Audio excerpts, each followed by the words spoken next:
إن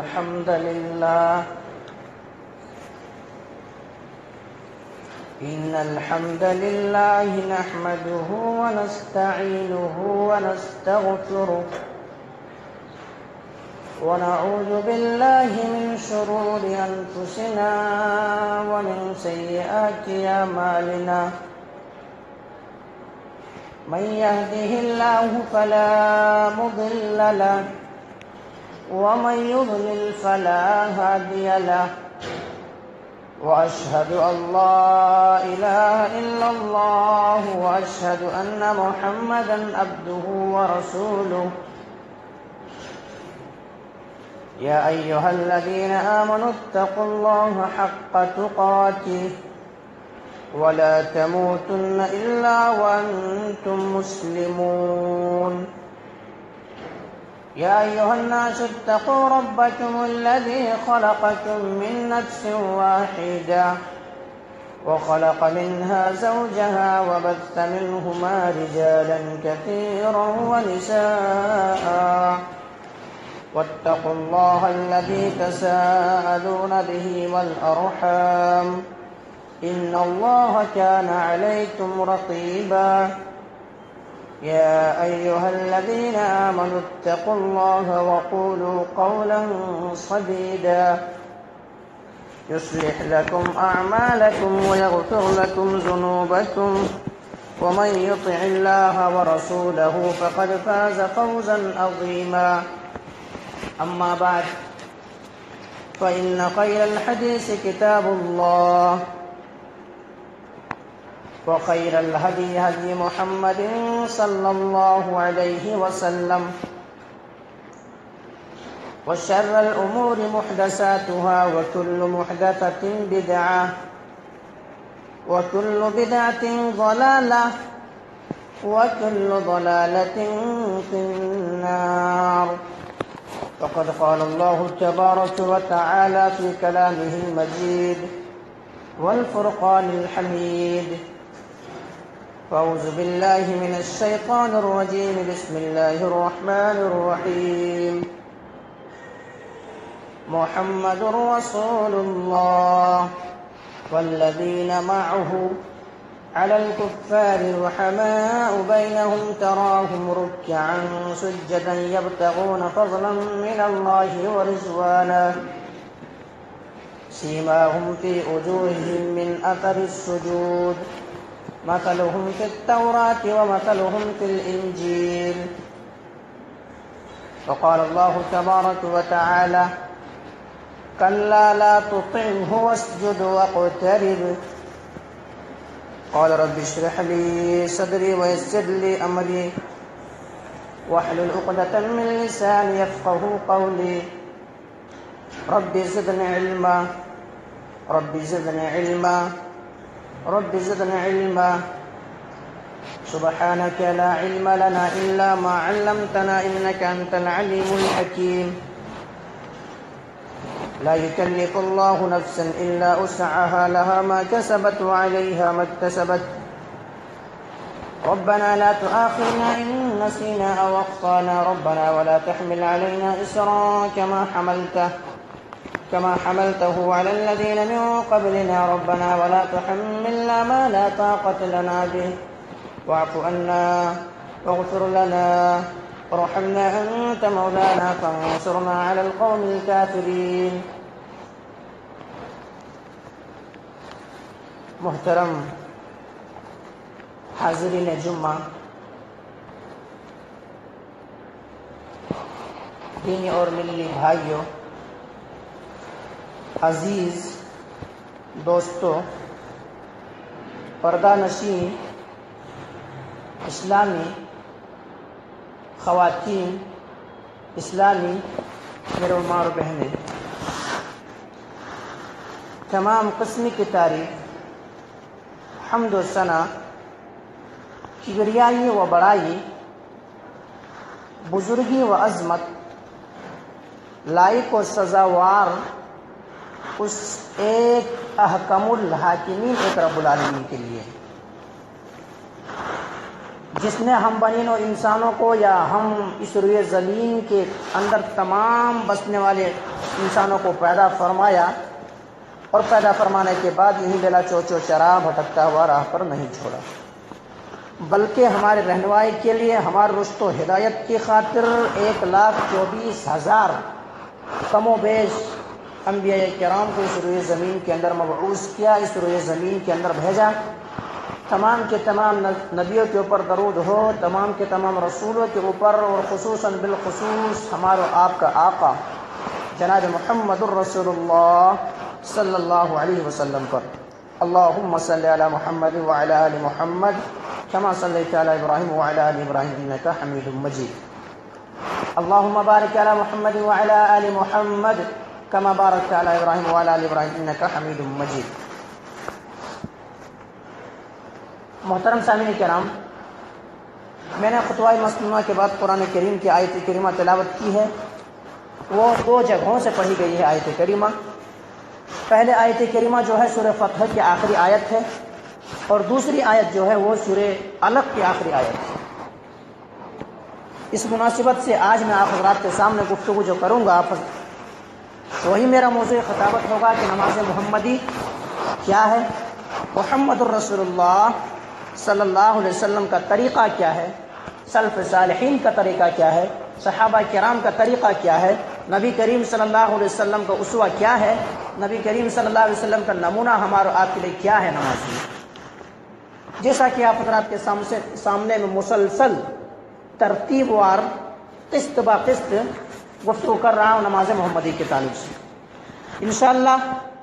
آج اگر ہو سکے تو موضوع کا اختتام کروں گا، اس کے بعد انشاءاللہ کوئی اور موضوع لیا جائے گا۔ تو میں نے اس سے قبل بتلایا تھا سجدے کے تعلق سے، لیکن کچھ باتیں رہ گئی تھی، تفصیل میں نے نہیں بیان کیا تھا۔ اب سجدے ایک انسان تو کرتا ہے، تو سجدہ کیسے کرے؟ کیونکہ سجدہ اللہ تبارک و تعالیٰ کو بہت زیادہ پسند ہے۔ اللہ تبارک و تعالیٰ کو سجدہ اس بات سے بھی ہم اور آپ کو پتہ لگا سکتے ہیں، ہم اور آپ سمجھ سکتے ہیں، جب جنت کے اندر آدم علیہ السلام کو بنایا گیا اور جب روح پھونک دیا گیا، تو روح پھونکنے کے بعد اللہ تبارک و تعالیٰ نے جو فرشتوں کو حکم دیا تھا وہی سجدہ ہی کے تعلق سے حکم دیا تھا کہ آدم علیہ السلام کو سجدہ کیا۔ سبوں نے تو سجدہ کیا تھا، مگر الا ابلیس نے انکار کر دیا تھا، ابلیس نے رد کر دیا تھا، ابلیس نے اپنے قیاس اور اپنے عقل کو دخل دیا تھا، اور الا ابلیس انکار کر دیا اور کہا تھا کہ میں تو خلقتنی من نار و خلقتہ من طین، کہ میں جو ہوں آگ سے بنا ہوا اور یہ مٹی سے بنا ہوا ہے، بھلا ہم آگ کے بنے ہوئے اس مٹی کے بنا ہوا انسان کو کیسے سجدہ کریں؟ تو سجدہ صرف ایک نہ کرنے کی وجہ سے اللہ تبارک و تعالیٰ نے اسے داروغہ دنیا کے اندر دھتکار دیا تھا اور کہا تھا جاؤ، اب تمہیں رہنے کا حق نہیں ہے یہاں۔ تو اس سے بھی یہ پتہ چلا کہ سجدہ اللہ تبارک و تعالیٰ کو بہت زیادہ محبوب ہے، بہت زیادہ پسندیدہ ہے۔ اللہ تبارک و تعالیٰ اس بات کے شاہد کے لیے خود اللہ تبارک و تعالیٰ نے فرمایا کلا لا تطیعہ واسجد واقترب، اور ہرگز ان لوگوں کی بات مت مانیے، واسجد واقترب، آپ سجدہ کیجئے اور رب کے قریب ہو جائیے، سجدہ کیجئے اور رب کے قریب ہو جائیے۔ اس آیت کریمہ سے بھی وہی ثابت ہو رہی کہ سجدے کی بڑی اہمیت ہے۔ دوسری آیت کریمہ سورہ فتح کی جو پڑھی گئی ہے، اس کے اندر بھی اللہ تبارک و تعالیٰ نے وہاں یہی چیز بیان کیا ہے کہ محمد الرسول اللہ، محمد صلی اللہ علیہ وسلم جو ہے اللہ کے رسول ہیں، والذین معہ، اور جو اللہ کے رسول جناب محمد کریم صلی اللہ علیہ وسلم ساتھ ہیں، یعنی صحابہ کرام، وہ کافروں پر سخت ہے لیکن مومنوں کے لیے نرم ہے۔ محمد الرسول اللہ والذین معہ اشداء علی الکفار رحماء بینہم تراہم رکعا سجدا یبتغون فضلا من اللہ ورضوانا، اور انہیں جب کبھی بھی دیکھو گے یا تو وہ رکوع کی حالت میں ہے یا تو سجدے کی حالت میں ہے، فضلا من اللہ ورضوانا، اور صرف رکوع کی حالت میں اور سجدے کی حالت میں، یہ دونوں حالت میں جو رہ رہے ہیں، اور اللہ تعالیٰ کیا اس لیے صرف اللہ رب العالمین کا فضل تلاش کرتے ہیں۔ تو اس آیت سے بھی یہ ثابت ہوا کہ رکوع کی حالت میں اور سجدے کی حالت میں اللہ تبارک و تعالیٰ کے فضل تلاش کیا جا سکتا ہے۔ اور آگے پھر اللہ تبارک و تعالیٰ نے ارشاد فرمایا سیماہم فی وجوہہم من اثر السجود مثلہم فی التوراۃ ومثلہم فی الانجیل، کہ ان کی یہ نشانیاں جو پاؤ گے تو ایسا ہوگا کہ ان کے چہرے پر جو ہے کہ سجدوں کی نشان ہے، چہرے پر ان کے سجدوں کی نشانات سے سمجھ جاؤ گے کہ یہ صحابہ کرام ہے، یہ محمد رسول اللہ صلی اللہ علیہ وسلم کا رفیق ہے، محمد رسول اللہ صلی اللہ علیہ وسلم کے ایک ایک حکم پر عمل کرنے والے یہ صحابہ کرام ہے، ساتھ دینے والے صحابہ کرام ہیں۔ ان کی جو پیشانی کے اندر ہوں گے کہ وہ چیز ہے، نشانیاں پڑے ہوئے ہیں اور نشانیاں دیکھو گے۔ مثلہم فی التوراۃ ومثلہم فی الانجیل، خالی یہ قرآن کے اندر نہیں صحابہ کرام کی تعریف ہے، بلکہ تورات کے اندر بھی یہی صفات پائی جاتی ہے اور انجیل کے اندر بھی یہی صفات پائی جاتی ہے۔ تو اس آیت کریمہ سے بھی یہی پتہ چلا کہ سجدہ اللہ تبارک و تعالیٰ کو بہت زیادہ محبوب ہے، اور اگر صحابہ کرام کو پہچاننا ہے تو یہی سجدے کی نشان ہی سے پہچانا جا سکتا ہے، پہچان سکتے ہیں مراد۔ اور قیامت کا دن بھی اللہ تبارک و تعالیٰ ہمیں اور آپ کے وضو کے نشانات اور سجدے کے نشانات سے اللہ تبارک و تعالیٰ ہمیں پہچانیں گے۔ تو اس سے یہ پتہ چلتا ہے کہ سجدے کی بڑی اہمیت ہے۔ تو وہ سجدہ ہمیں اور آپ کو کیسا کرنا چاہیے، اس کے تعلق سے گفتگو کروں گا۔ جیسا کہ بخاری کی حدیث ہے، اعظم الدرجات سبع، کہ اللہ کے رسول جناب محمد کریم صلی اللہ علیہ وسلم فرمایا، صحابہ کرام کہتے ہیں کہ اللہ تبارک و تعالیٰ نے، اللہ کے رسول جناب محمد کریم صلی اللہ علیہ وسلم حکم دیا کہ ہم 7 اعضاء پر سجدہ کریں، 7 اعضاؤں پر سجدہ کریں۔ وہ 7 اعضاء کیا کیا ہے؟ نبی کریم صلی اللہ علیہ وسلم نے اپنے پیشانی اور یہ ناک کی طرح اشارہ کیا، پیشانی اور ناک کی طرح اشارہ کیا، یعنی پیشانی اور ناک دونوں کو ملا کر کے ایک گنا جائے، پیشانی اور ناک دونوں ایک ہے۔ اسی طرح سے دونوں ہاتھ، پیشانی اور ناک ایک، دونوں ہاتھ 3، اور یہ دونوں گھٹنے 5، اور دونوں پاؤں کی یہ انگلیاں 7۔ تو یہ 7 اعضاؤں پر سجدہ کرنے کا حکم دیا۔ اگر ان 7 اعضاؤں میں سے کوئی ایک اعضا بھی چھوٹ جائے تو نماز قبول نہیں ہے۔ اگر 7 اعضاؤں میں سے اگر ایک اعضا بھی چھوٹ جائے تو نماز قبول ہے۔ جیسے بہت جگہوں پہ ایسا دیکھا گیا ہے کہ انسان سجدہ کرتا ہے تو ان کے پاؤں پیچھے اٹھا رہتا ہے، تو ان پہ 2 پاؤں اٹھ گئے تو اب 5 جگہ پر سجدہ کیا انسان، وہ 7 جگہوں پر فرض ہے یہ چیز۔ اللہ کے رسول نے حکم دیا کہ 7 اعضاؤں پر سجدہ کرو، اگر 7 اعضاؤں پہ سجدہ نہیں کیا جائے تو نماز قبول ہی نہیں ہے۔ یا بعض جگہ پر ایسا بھی دیکھنے کو آیا ہے، کوئی پیشانی اور ناک کو سجدہ اگر کرتے ہیں تو صرف ناک زمین پہ نہیں لگتا، صرف یہ پیشانی لگا ہوا رہتا ہے، تو ایسی بھی نماز قبول نہیں۔ تو 7 اعضاؤں پر آپ صلی اللہ علیہ وسلم نے سجدہ کرنے کا حکم دیا، اور یہ بخاری کی حدیث ہے۔ تو 7 اعضاؤں پر ہم اور آپ سجدہ کریں، ناک و پیشانی، دونوں ہاتھ، دونوں گھٹنے اور دونوں پاؤں کی انگلیاں۔ طبرانی کی حدیث کے اندر ہے کہ اگر کوئی صرف پیشانی کو ٹیکتا ہے، یہ ناک نہیں لگاتا، تو ان کی نماز نہیں ہوتی، اسی طرح سے ہم اور آپ جب سجدہ کریں تو اپنے ہاتھوں کو کیسے رکھیں، ہاتھ کو بھی ہم اور آپ کیسے رکھیں؟ تو سجدہ جب ہم اور آپ کر رہے ہوں تو اس وقت یہ خیال رکھیں کہ ہمارا اور آپ کا یہ پیٹ جو ہے زمین سے اوپر ہو، یعنی ران میں ملا ہوا نہ ہو، زمین سے اتنا اوپر ہو۔ حدیث کے اندر آتا ہے کہ آپ صلی اللہ علیہ وسلم ایسے سجدہ کرتے تھے جیسے اس طرح سے سجدہ کرتے تھے کہ سامنے سے اگر ایک بکری کا بچہ گزرنا چاہے تو گزر جاتا ہے۔ ایسے سجدے اور پیشانی کے درمیان اتنا فرق ہوتا تھا کہ اگر کوئی چاہے ایک بکری کا بچہ گزرنا چاہے تو گزر جاتا، اتنا فرق ہوتا تھا۔ ہاتھ ہم اور آپ کیسے رکھیں؟ یا تو کندھوں کے برابر رکھیں یا تو کان کے برابر رکھیں، کندھوں کے برابر رکھیں یا تو کان کے برابر رکھیں۔ اسی طرح سے ہم اور آپ یہ ہاتھ جو ہے ایسے کر کے نہیں رکھیں، بلکہ ایسا کھلا رکھیں، ہاتھ ایسا کھلا رکھیں۔ ایسے جو رکھنے کی روایت ہے وہ ضعیف ہے، ایسے کھلا رکھیں گے، ہاتھ کو ایسے کھلا رکھیں گے، اور ہمارے اس کے درمیان یہ جو ہے نا بازو ایسا ہو، اس طرح سے ہاتھ ہو کہ صرف آپ صلی اللہ علیہ وسلم ایسے سجدہ کر دیتے کہ ایسے یہ بغل کی سفیدی نظر آتی تھی، بغل کی یہ سفیدی نظر آتی تھی۔ تو کیا چیز 7 اعضاؤں پر ہم اور آپ سجدہ کریں گے۔ 7 اعضاؤں پر سجدہ کرنے کے بعد پیٹ اور سینے کے درمیان اتنا فاصلہ ہوگا کہ اگر چاہے تو ایک بکری کا بچہ بھی گزرنا چاہے تو گزر جاتا۔ آپ صلی اللہ علیہ وسلم ایسے نماز پڑھتے تھے۔ پھر ہاتھ جو رکھیں گے تو ہاتھ یا تو کانوں کے لو تک یا پھر کندھوں تک رکھ سکتے ہیں۔ اسی طرح سے ہم یہ تمام چیزیں کر لینے کے بعد دعا وغیرہ پڑھیں گے۔ دعا وغیرہ جو نبی کریم صلی اللہ علیہ وسلم سے ثابت ہے یہ دعائیں پڑھیں گے، لیکن یہاں پر کچھ ہے جو کہتے ہیں کہ عورتوں کی نماز اور مرد کی نماز میں فرق ہے کہ عورتیں جو سجدہ کرے گی وہ 4 زانوں پہ سجدہ کرے گی،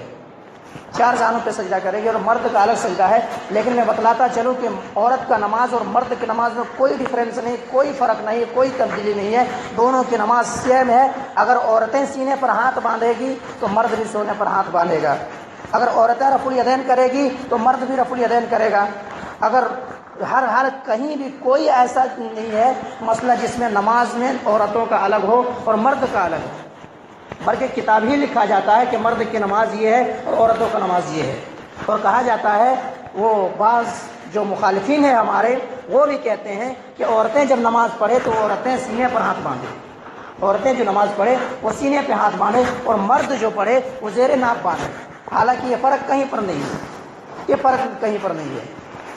یہ چیز ہے۔ تو عورت اور مرد کی نماز میں کوئی فرق نہیں ہے، سب سیم ہے۔ اسی طرح سے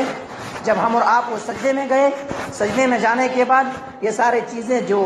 نبی کریم صلی اللہ علیہ وسلم نے حکم دیا ہے کہ 7 اعضاؤں پر سجدہ کرو، پیٹ اور سینے کو تھوڑا زمین سے اوپر رکھو، اسی طرح سے ہاتھ کو کندھے کے برابر رکھو یا کان کے برابر رکھو، یہ چیز ہو گئی۔ اس کے بعد ہم اور آپ سجدے سے اٹھنے کے بعد دعا پڑھیں گے، اللہم اغفر لی وارحمنی واہدنی وعافنی وارزقنی۔ یہ پڑھنے کے بعد 2 سجدہ ہو جائے گا۔ 2 سجدہ کرنے کے بعد ڈائریکٹ ہم اور آپ اٹھیں گے نہیں، بلکہ بخاری کی حدیث سے ذرا بیٹھیں گے، ذرا زمین پر بیٹھ جائیں گے۔ ڈائریکٹ اٹھنے کی حدیث صحیح نہیں ہے، ڈائریکٹ نہیں اٹھیں گے، ذرا زمین پہ بیٹھیں گے، اس کے بعد اٹھیں گے۔ لیکن سجدہ جاتے سمے ہم اور آپ جب رکوع سے سجدہ جائیں گے، سجدے میں آئیں گے تو سجدہ اس موقع پر کیا کریں گے؟ پہلے یہ گھٹنے کو رکھیں گے یا پہلے ہاتھ کو رکھیں گے؟ پہلے یہ دونوں ہاتھ کو رکھیں گے یا گھٹنے کو رکھیں گے؟ تو حدیث یہ ہے اور صحیح حدیث ہے کہ جب ہم اور آپ سجدے میں جا رہا ہوں تو اس وقت پہلے ہاتھ کو رکھیں گے۔ اور آپ صلی اللہ علیہ وسلم نے اونٹ کے بیٹھنے کی طرح سے منع کیا ہے۔ اگر کوئی گھٹنا رکھ دیتا، اب کیا ہوتا ہے بعض جگہوں پر پہلے یہ رکھ دیتے ہیں، اور یہ رکھنے کے بعد کوئی دلیل نہیں ہے، بس کیا کہتے ہیں، ایک الگ صحابہ کرام نہیں سمجھ سکے اس بات کو، اور رفیق جو نبی کریم صلی اللہ علیہ وسلم ساتھ رہتے تھے وہ نہیں سمجھ سکے، لیکن بعد میں آنے والے نسل کو جو 1400 سال بعد آئی ہے ان کو سمجھ میں آ رہی ہے اس حدیث کہ نبی کریم صلی اللہ علیہ وسلم جب بڑھاپے کی حالت میں ویسے رکھتے تھے، پہلے تو ایسے رکھتے تھے۔ کوئی دلیل حالانکہ نہیں ہے، موضوع روایت بھی کہیں پر نہیں، تاریخ کے اندر بھی لکھا ہوا نہیں ہے، کوئی کتاب ایسا ہے ہی نہیں جس کے اندر ایسا لکھا ہوا ہو۔ ہاں ایک صحابی کا عمل ہے ابن عمر رضی اللہ تعالیٰ عنہ کی، تو آپ وہ کہتے ہیں کہ پہلے وہ گھٹنے رکھتے تھے، لیکن صحابی کے عمل ہمارے لیے قابل قبول نہیں۔ جب نبی کریم صلی اللہ علیہ وسلم منع کر دیے تھے، نبی کریم صلی اللہ علیہ وسلم منع کر دیے کہ اونٹ کی طرح مت بیٹھو، تو نہیں بیٹھنا ہے، تو ہمیں اور آپ کو سب سے پہلے جو رکھنا ہے ہاتھ ہی رکھنا ہے، ہاتھ رکھیں گے، اس کے بعد سجدے کے اندر جائیں گے۔ گھٹنے رکھنے والی روایت صحیح نہیں ہے، اور ایک عمل ہے یہ صحابی رسول اللہ، تو صحابی رسول کا عمل ہمارے قابل قبول نہیں ہے، کیونکہ صحابہ اللہ کے رسول کی حدیث سے کے آگے چاہے کوئی بھی چیز آ جائے، امام کو قول آ جائے اور یا تو کوئی بھی صحابی کا قول آ جائے، تو وہ چیز ہم نہیں مانیں گے جب تک کہ نبی کریم صلی اللہ علیہ وسلم اس چیز سے منع کر دیے۔ تو پہلے ہاتھ کو رکھیں گے، اس کے بعد سجدے میں جائیں گے۔ اب اس کے بعد بیٹھنے کے بعد ہم اور آپ، یہ رکعت مکمل ہو گئی، قیام ہو گیا، وضو ہو گیا، فلاح ہو گئی، تمام چیزیں ہو گئی۔ اب اس کے بعد ہم اور آپ بیٹھیں گے، تشہد میں بیٹھیں گے، تشہد میں جسے قاعدہ کہتا ہے، قاعدہ، قعود جسے کہا جاتا ہے، یعنی ہم اور آپ اس میں بیٹھیں گے۔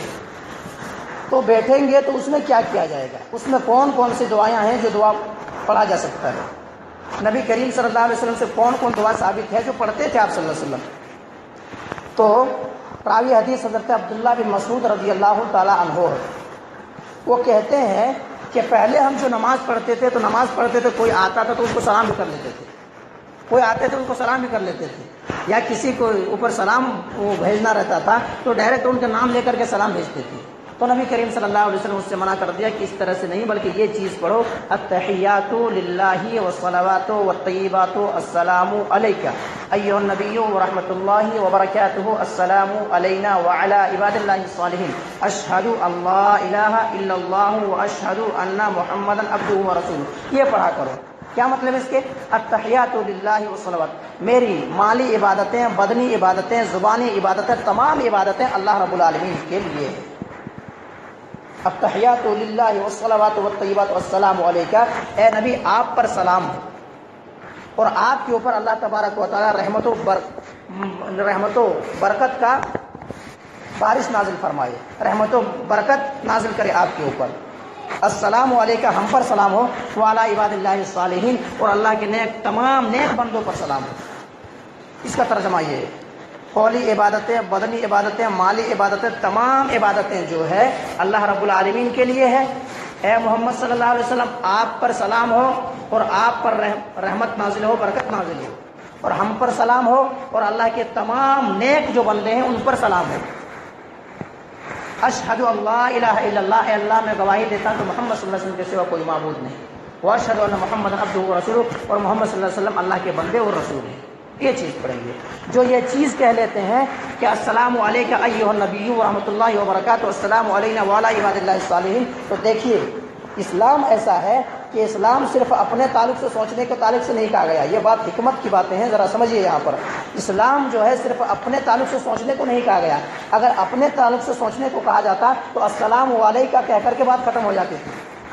السلام علیکہ ایھا النبی ورحمۃ اللہ وبرکاتہ، السلام علینا، یہ کہہ کر کے بات ختم ہو جاتی تھی، مگر السلام علینا وعلی عباد اللہ الصالحین کہہ کر کے بات ثابت کر رہے ہیں کہ اسلام جب بھی کوئی دعاؤں کے لیے ہاتھ اٹھائیں گے تو ایسا ہوگا، چاہے کوئی بھی دعا ہو، نماز کے اندر ہو، بغیر انفرادی دعا ہو، اجتماعی دعا ہو، کسی بھی حالت میں دعائیں ہو، اگر دعا کے لیے ہاتھ اٹھائیں گے تو اپنے مومن بھائی کے بارے میں ضرور سوچیں گے، اپنے مومن بھائی کے بارے میں ضرور سوچیں گے۔ تو یہ چیز ہے، اس لیے السلام علینا وعلی عباد اللہ الصالحین کہہ دیا گیا ہے کہ میرے اوپر بھی سلامتی ہو اور تمام نیک بندوں کے اوپر سلامتی ہو، تمام نیک بندوں کے اوپر سلامتی ہو۔ اسی لیے کہا جاتا ہے کہ اگر کوئی دعاؤں کے اندر ہاتھ اٹھائے، دست مبارک کو آسمان کے طرف دراز کیے، اور دراز کرنے کے بعد کوئی چیز مانگنا ہو، تو اگر صرف اپنے تعلق سے کوئی دعا کرے تو قبول ہونے کی چانسز کم ہے، لیکن اپنے بھائی کے تعلق سے اگر یہ دعا کرے تو فرشتے مقرر ہوتا ہے، اور فرشتے کہتے ہیں کہ اللہ یہ بندہ جو مانگ رہا ہے، یہ بندہ جو مانگ رہا، جو اس کے تعلق سے مانگ رہا ہے، اللہ اس کو عطا کر دے، پہلے اس کو عطا کر دے۔ تو اس سے یہ پتہ چلا کہ اسلامی بھائی چارہ کے اسلام کے اندر بڑی اہمیت ہے۔ اس دعا کے اندر بھی ہم اور آپ جو مانگ رہے ہیں نیک بندوں کے اوپر، نیک صالحین بندوں کے اوپر۔ اس کے بعد نبی کریم صلی اللہ علیہ وسلم نے فرمایا کہ جس طرح سے وعلی عباد اللہ صالحین کہہ دیا جائے تو دنیا کے اندر جتنے سارے مومنین ہیں تمام کے اوپر سلامتی نازل ہو جاتی ہے، تمام کے اوپر سلامتی نازل ہو جاتی ہے۔ تو یہ دعا ہے۔ اس کے بعد ہم اور آپ یہ پڑھیں گے، اللہم صلی علی محمد وعلی آل محمد کما صلیت علی ابراہیم وعلی آل ابراہیم انک حمید مجید، اللہم بارک علی محمد وعلی آل محمد کما بارکت علی ابراہیم وعلی آل ابراہیم انک حمید مجید۔ کیا اس کا ترجمہ یہ ہے کہ اللہم صلی علی محمد، اے اللہ محمد رسول اللہ صلی اللہ علیہ وسلم پر صلاۃ نازل کر، جس طرح سے کہ تو نے نازل کیا ہے آل ابراہیم علیہ السلام پر اور آل ابراہیم علیہ السلام پر۔ اے اللہ تو بزرگی والا ہے، تو عظمت والا ہے، تو بزرگ ہے۔ اے اللہ برکت نازل کر محمد صلی اللہ علیہ وسلم پر، جس طرح سے تو نے نازل کیا ہے ابراہیم اور آل ابراہیم پر۔ اے اللہ تو بزرگی والا ہے، تو عظمت والا ہے۔ اس کا ترجمہ یہ ہے۔ تو یہ چیز ہم اور آپ پڑھیں گے۔ اس کے بعد نبی کریم صلی اللہ علیہ وسلم نے 4 چیزوں سے پناہ مانگنے کا حکم دیا ہے۔ تو اس حدیث سے یہ ثابت ہوتا ہے کہ یہ دعا اکثر و بیشتر کو یاد ہونا چاہیے، اگر یاد نہیں ہے تو یاد کر لینا چاہیے۔ اور چیزیں جو ہے یاد تو کر لیتے ہیں انسان، انگلش کا معاملہ ہو پورے گرامر سمجھ لیتے ہیں، اور کوئی معاملہ تمام چیزیں سمجھ لیتا ہے، لیکن عربی جب سیکھنے کی باری آتی ہے تو کیا کہتے ہیں کہ چلو کوئی چیز رومن میں ہے کیا، رومن میں یاد کر لیں گے، کوئی اور زبان میں ہے کیا، اور زبان ڈھونڈتے ہیں، لیکن وہی بات نہیں کہتے ہیں، وہی بات۔ اور یہ سارے چیزوں کے اندر نہیں کہا جاتا ہے کیا انگلش ہم گرامر نہیں سمجھ سکتے، کوئی اور زبان کے اندر ہے کیا، نہیں سمجھتے، بلکہ ایسا انگلش تو اس طرح سے انسان سیکھ جاتا ہے جیسا لگتا ہے کہ خود انگریز کو جا کر کے پڑھانے کے قابل ہو جائے، ایسا سیکھ لیتا ہے۔ لیکن عربی سیکھنے کی جب باری آتی ہے تو بڑا ہی دور ہٹتے ہیں، عربی سیکھنے کی کوشش نہیں کرتے۔ حالانکہ نبی کریم صلی اللہ علیہ وسلم فرمائے طلب العلم فریضۃ علی کل مسلم والمسلمات، ہر مسلمان مرد اور عورت پر یہ فرض ہے کہ وہ علم دین کو سیکھے، علم دین کو سیکھے۔ اور قبر کے اندر بھی جو سوال ہوگا، چوتھا سوال ہوگا، آج تک 3 سوال صرف جانتے تھے کہ من ربو کا، تیرا رب کون، ما دینو کا، تیرا دین کون، من نبی کا، تیرا نبی کون۔ 3 سوالوں کا جواب ہونے کے بعد پھر سوال ہوگا کہ تم نے یہ کیسے جانا کہ تیرا رب اللہ ہی ہے، تم نے یہ کیسا جانا کہ تیرا جو نبی ہے، جو اسوہ حسنہ کے لیے آئے تھے، جن کے طریقے پر دیکھ کر کے تم چل رہے تھے، تو محمد رسول اللہ صلی اللہ علیہ وسلم ہی ہے، کیسے جانے۔ تو وہ بندہ کہے گا قرأت کتاب اللہ و صدقتا، میں نے کتاب کو پڑھا تھا، میں نے قرآن کریم کو پڑھا تھا اور اس کو تصدیق کیا تھا۔ تو اس سے یہ پتہ چلا کہ قبر کے اندر بھی چوتھا سوال ہونے والا ہے، یہ چیز علم کے تعلق سے، لیکن اس کو آج سیکھنے سے انسان کوسوں دور ہے، اس کو نہیں سیکھنا چاہتا۔ تو نبی کریم صلی اللہ علیہ وسلم کی حدیث ہے کہ 4 چیزوں سے تشہد کے بعد 4 چیزوں سے ضرور پناہ مانگا جائے۔ کوئی کون سی دعا ہے؟ اور صحابہ کرام کہتے ہیں کہ اس طرح سے آپ صلی اللہ علیہ وسلم یہ دعا ہم کو سکھاتے تھے جیسے کہ قرآن کی ایک صورت یاد کراتا ہو، جیسے قرآن کی ایک صورت یاد کراتا ہو، اس طرح سے آپ صلی اللہ علیہ وسلم صحابہ کرام اور اصحاب صفہ کو سکھاتے تھے اس دعا کو۔ کون سی دعا ہے؟ اللہم انی اعوذ بک من عذاب القبر ومن عذاب جہنم ومن فتنة المسیح الدجال ومن فتنة المحیا والممات اللہم انی اعوذ بک من الماسم والمغرم اللہم انی اعوذ بک من عذاب قبر، اے اللہ میں قبر سے پناہ مانگتا ہوں، قبر کے عذاب سے تیری پناہ مانگتا ہوں، ومن عذاب جہنم اور جہنم سے پناہ مانگتا ہوں، ومن فتنة المسیح الدجال اور فتنہ مسیح الدجال کے فتنہ سے تیری پناہ مانگتا ہوں، ومن فتنة المحیا والممات اور زندگی اور موت کے فتنے سے تیری پناہ مانگتا ہوں۔ تو یہ دعا آپ صلی اللہ علیہ وسلم ایسے سکھاتے تھے صحابہ کرام کو جیسے کہ کوئی قرآن کی آیت سکھا رہا ہوتا ہے۔ تو یہ دعا پڑھیں۔ اس کے بعد اور ایک دعا ہے، یہ دعا ہمیں اور آپ کو جو ملا ہے ایک صحابی رسول کے سوال کرنے پر ہی ہمیں اور آپ کو ملا ہے۔ ایک صحابی رسول ہے جسے ہم اور آپ صدیق اکبر، رفیق یار غار جناب محمد رسول اللہ صلی اللہ علیہ وسلم ساتھی حضرت عائشہ رضی اللہ تعالیٰ کے بابا جناب ابو بکر صدیق رضی اللہ تعالیٰ عنہ کے نام سے جانتے ہیں۔ وہ اللہ کے رسول جناب محمد کریم صلی اللہ علیہ وسلم کی خدمت میں حاضر ہوتے ہیں اور حاضر ہونے کے بعد سوال کرتے ہیں اللہ کے رسول مجھے کوئی ایسا کلمات سکھا دیجیے، ایسے کلمات سکھا دیجیے، ایسا دعا سکھا دیجیے جو دعا میں نماز میں پڑھوں، ایسے دعا آپ بتا دیجیے، مسلم شریف کے حدیث ہے، ایسے دعا مجھے بتا دیجیے، ایسے دعا مجھے سکھا دیجیے جو دعا میں نمازوں میں پڑھوں۔ تو آپ صلی اللہ علیہ وسلم فرمایا کہ یہ دعا پڑھا کرو، اللہم انی ظلمت نفسی ظلما کثیرا ولا یغفر الذنوب الا انت فاغفر لی مغفرۃ من عندک وارحمنی انک انت الغفور الرحیم۔ یہ دعا پڑھ لیا کرو۔ کیا مطلب؟ اللہم انی ظلمت نفسی، اے اللہ میں نے اپنے نفس پر ظلم کیا ہے، ظلما کثیرا اور بہت زیادہ ظلم کیا ہے، ولا یغفر الذنوب، اے اللہ تو معاف کرنے والا ہے، الا انت تو اپنے طرح سے مجھے معاف کر دے، فاغفر لی اے اللہ مجھے بخش دے، ولا یغفر الذنوب اے اللہ اگر تو مجھے نہ بخشا پھر میں گنہگاروں میں سے ہو جاؤں گا، فاغفر لی مغفرۃ من عندک وارحمنی انک انت الغفور الرحیم، اے اللہ مجھ پر رحم کر تو غفور الرحیم ہے۔ کیا دعائیں کہ اپنے نفس پر میں نے ظلم کر لیا، بہت زیادہ ظلم کر لیا، اللہ تو بخشنے والا ہے، اگر تو نہیں بخشے گا، تو نہیں بچائے گا تو مولا کریم ہم تو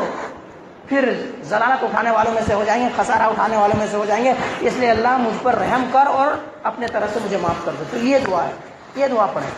اس کے بعد ایک یہ مسئلہ آتا ہے، انگلی ہم اور آپ کب سے کب تک حرکت میں ہے اللہ نے، جو تشہد میں ہم اور آپ بیٹھتے ہیں، تو اس مسئلے کو بعد میں، پہلے حالانکہ مجھے بیان کرنا تھا لیکن بعد میں اس مسئلے کو اس لیے بیان کر رہا ہوں تاکہ دونوں تعارض جو ہے، جو مخالفین ہے ان کا بھی مسئلہ رکھ سکوں، اور میں یہ جو قرآن و حدیث ہے جو صحابہ کرام جس پر عمل کرتے تھے اس کو بھی رکھ سکوں، اس بنا پر میں اینڈنگ میں بیان کر رہا ہوں۔ وہ کیا ہے؟ اب یہ حرکت کب سے کب دیا جائے، کب سے کب تک؟ بعض کہتے ہیں کہ اشہد ان لا الہ الا اللہ پر اٹھا دیا جائے، اشہد ان محمد رسول اللہ پر بیٹھا دیا جائے، اور بس ایک ہی بار اشہد ان لا الہ الا اللہ پر اٹھایا جائے اور اشہد ان محمد رسول اللہ پر بیٹھا دیا جائے، بس یہ ہے۔ لیکن حدیث کے اندر کیا ہوتا ہے؟ حضرت وائل بن حجر رضی اللہ تعالیٰ عنہ کہتے ہیں کہ میں نے ارادہ کیا کہ آپ صلی اللہ علیہ وسلم کا نماز کو دیکھوں کہ آپ صلی اللہ علیہ وسلم نماز کیسے پڑھتے ہیں، میں نے ارادہ کیا کہ آپ صلی اللہ علیہ وسلم نماز کیسے پڑھتے ہیں، ذرا دیکھوں تاکہ مجھے بھی تو پتہ لگ جائے کہ آپ صلی اللہ علیہ وسلم کا طریقہ کیا ہے نماز پڑھنے کا۔ تو آپ صلی اللہ علیہ وسلم نے نماز پڑھنے کے لیے شروع کیا، نماز پڑھے، اللہ اکبر، تمام چیزیں کی، اس کے بعد تشہد کے اندر جب بیٹھے، تشہد کے اندر بیٹھنے کے بعد آپ صلی اللہ علیہ وسلم اپنے انگلیوں کو حرکت جو کر دیتے رہے، یہ انگلی جو ہے تشہد، اس انگلی کو جو حرکت دیتے رہے، یہ شروع سے آخر تک، یعنی اول سے آخر تک یہ حرکت دیتے رہے، شروع سے آخر تک اس انگلی کو حرکت دیتے رہے، اور بعض کے اشہد ان لا الہ الا اللہ پر اٹھا دیا جائے اور اشہد ان محمد رسول اللہ پر بیٹھا دیا جائے، تو یہ درست نہیں ہے، یہ درست نہیں ہے، اور چڑھاتے بھی ہیں۔ بعض حضرات اس طرح سے چڑھاتے، کیا تم ایسے کرتے، کیا چیل اڑی بھینس اڑی، اس طرح سے کہانی کر رہے، اس طرح سے، نعوذ باللہ۔ تو یہ ان کے پاس علم نہ ہونے کی صورت میں چڑھاتے ہیں۔ اگر علم ہو جاتا ہے ان کے پاس، اگر جان جاتے کہ نبی کریم صلی اللہ علیہ وسلم سنت ہے، نبی کریم صلی اللہ علیہ وسلم طریقہ ہے، نبی کریم صلی اللہ علیہ وسلم ایسے کیے ہیں، صحابہ کرام ایسے کیے ہیں، اگر پتہ حقیقت میں پہنچ جاتے ان تک یہ چیز، یہ حدیث مبارکہ ان تک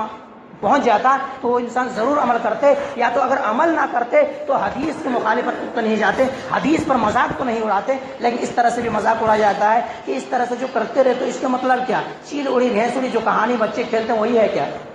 تو ایسا نہیں ہے۔ آپ صلی اللہ علیہ وسلم کا طریقہ ہے کہ شروع سے لے کر کے آخر تک آپ صلی اللہ علیہ وسلم یہ حرکت دیتے تھے۔ اور اس تعلق سے اگر کتاب پڑھنا ہے تو محفوظ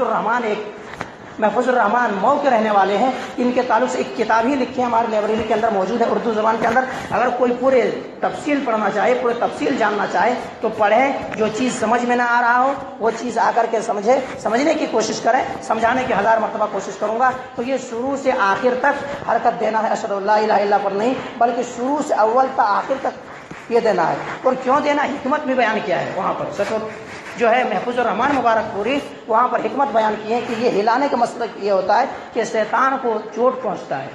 ایسے جو کرتے ہیں، ایسے کرنے کی وجہ سے یہ انگلی کا حرکت دیتے رہتے تو شیطان کے اوپر ایسا لگتا ہے کہ کوئی انگار برسایا جا رہا ہو، اور ایسے ہم کریں گے تو نماز میں بھی متوجہ ہم اور آپ رہیں گے، ورنہ خالی ایک بار اٹھا کر کے دعائیں پڑھیں تو ہمارے اور آپ کے ذہن منتشر ہو جائے گا ادھر ادھر۔ اس لیے آپ صلی اللہ علیہ وسلم جب ایسے کرتے تھے تو آپ صلی اللہ علیہ وسلم کا جو نگاہ وہیں پر رہتے، ٹکا ہوا رہتا تھا، آپ صلی اللہ علیہ وسلم وہیں دیکھتے رہتے تھے۔ تو یہ سے ہے شروع سے آخر تک حرکت دیا جائے، اس کے بعد کیا ہے، ہم اور آپ پہلے کے اندر، یعنی پہلے جب تشہد کے اندر بیٹھیں گے اس میں کیا پڑھیں گے، اور دوسرے میں جا کر کے بیٹھیں گے تو اس میں کیا پڑھیں گے، یعنی 4 رکعت والی نماز ہو تو ہم 2 رکعت میں بیٹھیں گے تو کیا پڑھیں گے، اور 4 رکعت والے میں بیٹھیں گے تو کیا پڑھیں گے، اور 2 رکعت میں بیٹھیں گے تو کیسے بیٹھیں گے، اور 4 رکعت میں بیٹھیں گے تو کیسے بیٹھیں گے۔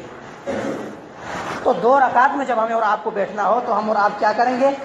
یہ بایاں پاؤں ہے جو بایاں پاؤں میں بیٹھ جائیں گے، اس کو داہنے پاؤں کو کھڑا کر لیں گے اور بائیں پاؤں پر بیٹھ جائیں گے 2 رکعت والی میں۔ لیکن اگر 4 رکعت والے ہوں تو پھر کیا کریں گے کہ یہ بایاں پاؤں جو ہے اس کو نکال لیں گے اور زمین پر ہم اور آپ بیٹھ جائیں گے، زمین ایسے کر کے، یعنی یہ پاؤں کو نکال لیں گے، زمین پر بیٹھ جائیں گے، یعنی جو سرین جو ہے جو چوتڑ زمین پر رکھ دیں گے اور ایک پاؤں کو کھڑا کر لیں گے، یہ ہے۔ اور پہلے تشہد میں ہم اور آپ یہ دعا پڑھیں گے، التحیات للہ والصلوات والطیبات والسلام علیک ایھا النبی ورحمۃ اللہ وبرکاتہ، السلام علینا وعلی عباد اللہ الصالحین، اشہد ان لا الہ الا اللہ واشہد ان محمدا عبدہ ورسولہ، یہ پڑھیں گے۔ اس کے بعد اللہم صلی علی محمد وعلی آل محمد کما صلیت علی ابراہیم وعلی آل ابراہیم انک حمید مجید، اللہم بارک علی محمد وعلی آل محمد کما بارکت علی ابراہیم وعلی آل ابراہیم انک حمید مجید، یہ دعا ہم اور آپ پڑھیں گے پہلے میں۔ اس کے بعد اٹھیں گے، اٹھنے کے بعد پھر 2 میں جب 4 رکعت والے میں بیٹھیں گے تو 4 رکعت والے میں بیٹھیں گے، پھر ہم اور آپ 4 چیزوں سے پناہ مانگیں گے، اللہم انی اعوذ بک من عذاب القبر واعوذ بک من عذاب جہنم واعوذ بک من فتنۃ المحیا والممات، اللہم انی اعوذ بک من المعصم والمغرم، اللہم انی ظلمت نفسی ظلما کثیرا ولا یغفر الذنوب الا انت فاغفر لی مغفرۃ من عندک وارحمنی انک انت الغفور الرحیم۔ یہ ہو گیا۔ اب یہ ہو جانے کے بعد سلام پھیریں گے، سلام پھیریں گے، السلام علیکم ورحمۃ اللہ، پہلے دائیں طرف پھر بائیں طرف، السلام علیکم ورحمۃ اللہ، السلام علیکم ورحمۃ اللہ۔ اور اگر کوئی بڑھانا چاہے السلام علیکم ورحمۃ اللہ وبرکاتہ، السلام علیکم ورحمۃ اللہ وبرکاتہ، تو یہ بھی کہہ سکتے ہیں، یہ بھی صحیح حدیث ہے، السلام علیکم ورحمۃ اللہ، السلام علیکم ورحمۃ اللہ، یا السلام علیکم ورحمۃ اللہ وبرکاتہ، السلام علیکم ورحمۃ اللہ وبرکاتہ، یہ بھی کہہ سکتے ہیں۔ اور جو بعض جگہوں پر ایسا ہوتا ہے، یا زیادہ تر یہ ادھر ہوتا ہے، جس طرح سے سعودی کنٹری ہو یا کوئی اور باہر ممالک ہو، تو ادھر ایسا ہوتا ہے کہ امام صاحب نماز پڑھاتے ہیں اور نماز پڑھانے میں ایک ہی طرح سلام پھیرتے ہیں۔ اب تشویش اور شک میں پڑ جاتی ہے کہ مولوی صاحب ہم انڈیا میں نماز سے پڑھتے تھے تو انڈیا میں تو ایسا ہوتا تھا کہ سلام دونوں طرف پھیرا جاتا تھا، لیکن یہاں آئے ہیں تو ایک طرف سلام پھیرا جاتا ہے، کیا مسئلہ ہے؟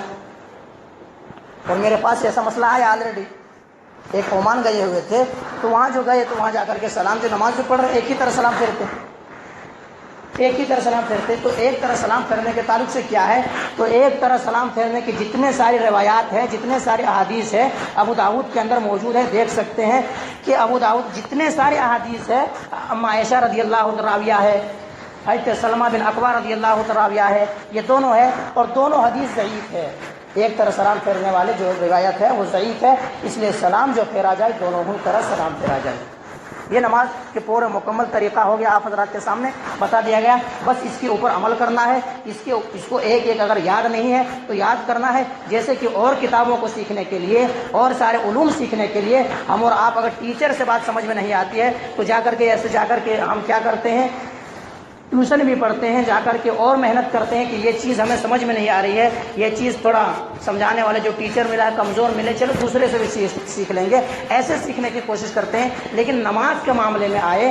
عربی کے معاملے میں آئے، قرآن سیکھنے کے معاملے میں آئے، یہ سارے معاملات جب آتا ہے تو اس کو پینڈنگ میں ڈال دیا جاتا ہے اور اس کے پس پشت ڈال دیا جاتا ہے اور کہہ دیا جاتا ہے یہ سیکھنے کی بات نہیں ہے۔ تو ہمیں اور آپ کو یہ سارے چیزیں جو ہم اور آپ اگر سیکھ لیں گے تو خود ہمارے نماز کے اندر سکون پیدا ہوگا، اطمینان پیدا ہوگا، راحت اور آرام سے پڑھ سکتے ہیں، وسوسے دور ہونے کی کوشش کر سکتے ہیں۔ لیکن ہم اور آپ یہ دعا جب یاد ہی نہیں ہمارے آپ کو تو پھر ایسا ہوگا کہ ہم اور نماز میں جب اسی طرح خاموش کھڑے رہیں گے، خاموش جب کھڑے رہیں گے تو وسوسہ شیطان آ کر کے ڈالے گا،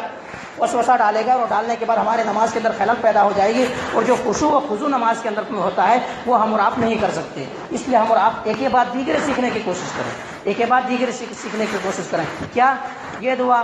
جو دعائے استفتاح جو ہے، دعائے ثنا ہے، کیا ہے اس کو سیکھ لیں پہلے، پھر اس کے بعد رکوع میں جانے کی دعا کیا ہے وہ سیکھ لیں، رکوع سے سر اٹھانے کے بعد کیا دعا وہ سیکھ لیں،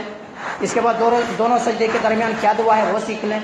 تشہد کے اندر کیا پڑھا جاتا ہے وہ سیکھ لیں، آخری تشہد میں کیا پڑھا جاتا ہے وہ سیکھ لیں، نماز کے بعد کیا پڑھا جاتا ہے یہ سیکھ لیں۔ تمام چیزیں موجود ہے اور ہر زبان کے اندر کتابیں موجود ہے، آج پوچھنے اور کہنے کی ضرورت نہیں ہے۔ ہر زبان آپ کو اگر تیلگو آتی ہے تو اس زبان میں سیکھ سکتے ہیں، آپ کو اردو آتی ہے تو اردو میں پڑھ سکتے ہیں، عربی ہے تو عربی میں پڑھ سکتے ہیں، آپ کو کوئی ہر زبان کے اندر کتاب مل جائیں گے۔ اور سب سے بہتر کتاب ہے حصن المسلم، یعنی مومنوں کا قلعہ۔ اس کتاب کا نام یہ ہے کہ مومنوں کا فتح دینے والی، مومنوں کا قلعہ۔ اس کتاب کو ایک ایک ہم اور آپ چاہیں تو یاد کر سکتے ہیں تمام دعاؤں کو۔ اس کے بعد سلام پھیر دیے، سلام پھیر دینے کے بعد اب اذکار ہے۔ اب یہاں پر بھی شروع میں بھی گند تھا، آخر میں بھی گند ہے۔ شروع میں گند کیا تھا؟ میں نیت کرتا ہوں فلاں رکعت امام کے پیچھے اتنا رکعت یہ کر کے سینے پہ ہاتھ باندھ کر کے یا ناپ کے نیچے ہاتھ باندھ کر کے اس طرح سے بہت سارے جو زبان سے نیت شروع میں بھی کیا گیا تھا، اب آخر میں بھی جو شروع میں جو حدیث سے ثابت ہے وہ چیز کیا جاتا ہے اور آخر میں بھی وہی چیز کیا جاتا ہے۔ آخر میں اذکار کرنے کا ہے اور اذکار اتنے فضیلت کی حامی ہے، صرف ایک اگر آیت الکرسی ایک انسان اگر یاد کر لے اور ہر فرض نماز کے اندر پڑھنے لگے، ہر فرض نماز کے بعد پڑھنے لگے اگر آیت الکرسی، تو آیت الکرسی پڑھنے کی وجہ سے جنت میں جانے سے کوئی انسان نہیں روک سکتے، جنت میں جانے سے کوئی بھی چیز نہیں روک سکتے سوائے موت، یعنی موت جو ہی ان کے اوپر واقع ہوگی تو وہ جنت کے اندر چلے جائیں گے۔ یہ اذکار ہے، لیکن یہ تمام اذکار کو چھوڑ دیا جاتا ہے اور وہی ہاتھ اٹھا دیا جاتا ہے اجتماعی شکل میں اور بدعت ایجاد کر لیا گیا ہے۔ اللہم صلی علی محمد وعلی آل محمد کما صلیت علی ابراہیم وعلی آل ابراہیم مجید، اللہم بارک علی محمد کما بارکت علی ابراہیم وعلی آل ابراہیم انک حمید مجید، سبحانک لا علم لنا الا ما علمتنا انک انت الغفور الرحیم، سبحان ربک رب العزۃ عما یصفون وسلام علی المرسلین والحمد للہ رب العالمین۔ اس طرح سے دعائیں کو یاد کر لیا جاتا ہے۔ ہر روز اور 5 وقت میں ایک ہی چیز مانگا جاتا ہے، ایک ہی دعا کی جاتی ہے، ایک ہی چیز پڑھا جاتا ہے۔ یہ چیز حالانکہ نہ تو صحابہ سے ثابت ہے، نہ صحابہ کرام سے ثابت ہے، نہ تو صحابہ سے ثابت ہے، نہ تبع تابعین سے ثابت ہے، نہ اللہ کے رسول سے ثابت ہے۔ اللہ کے رسول سے جو ثابت ہے یہ دعا یہ ہے، یہ دعا کو یاد کیجیے اور یاد کرنا،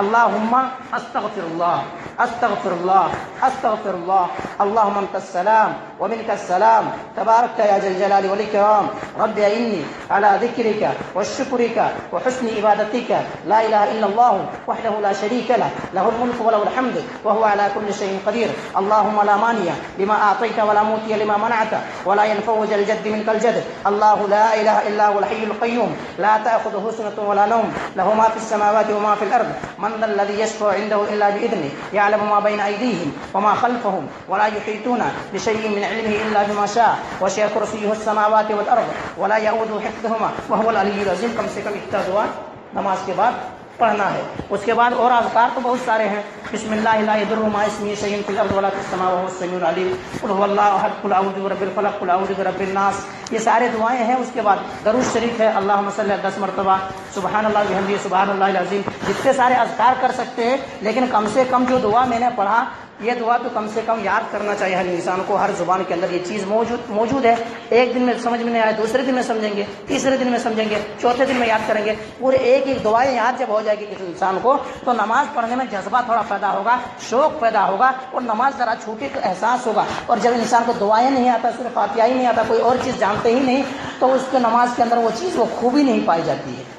وہ خوبی نہیں پائی جاتی ہے۔ اگر تمام چیزوں کو یاد کر لے اور تمام چیزوں کو سمجھنے لگے تو خود بخود وہ نماز سے دل لگ جائے گا اسے، اور نماز کبھی چھوڑے گا تو دل کے اندر ڈر پیدا ہوگا، دل کے اندر خوف پیدا ہوگا، اور کہے گا میں نے نماز چھوڑ دیا، حالانکہ نماز کے اندر میں گیا تھا تو رزق بھی سوال اللہ رب العالمین سے کیا، معافی اور تلافی کے بھی سوال اللہ رب العالمین سے کیا، تمام چیز میں نمازوں کے اندر مانگ لیا اور میں نماز چھوڑ دیا تو بڑی افسوس کی بات ہے۔ تب کیا مسئلہ ہے، خود احساس کرے گا اور نماز کو نہیں چھوڑے گا۔ لیکن کب؟ جب یہ تمام سارے دعاؤں کو یاد انسان کرے گا تب، تمام چیزیں سارے کو پڑھے گا تب۔ اور یہ چیز اسی لیے تو کہا تھا نبی کریم صلی اللہ علیہ وسلم نے کہ علم کو سیکھنا ضروری ہے، علم سیکھنا فرض ہے، تو علم کو سیکھا جائے، پڑھا جائے، یہ سارے دعاؤں کو یاد کیا جائے، ایک ایک نماز کے کیسے مسائل ہے ان کو دریافت کیا جائے، پوچھا جائے، تب فائدہ ہے۔ اب یہیں سے میں